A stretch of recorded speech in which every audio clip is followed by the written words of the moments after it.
pada awal-awal dulu basking dia a bit complicated lah. Basking ni kira kita perform in public. Okey, Kita mengharapkan, kita buka tip box kat depan tu, kotak untuk orang bagi duit, yang kita mengharapkan the generosity of the people untuk diorang bagilah apa sebanyak mana dia boleh bagi kan. So dulu memang kita kena minta izin sana.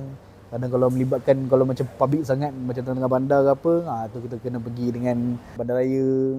Kena pergi macam tu sebenarnya.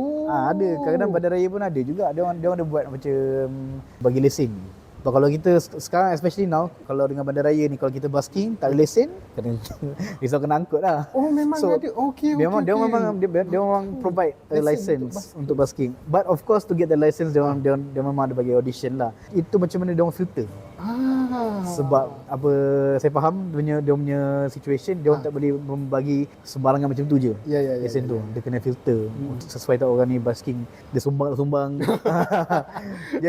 just take it just for example, just for the sake of the scenario kan, kita bayangkan lah kita kalau bandaraya tak buat filter and dia bagi je sesiapa basking, kalau orang tanya sumbang, tak macam bagi an image ke?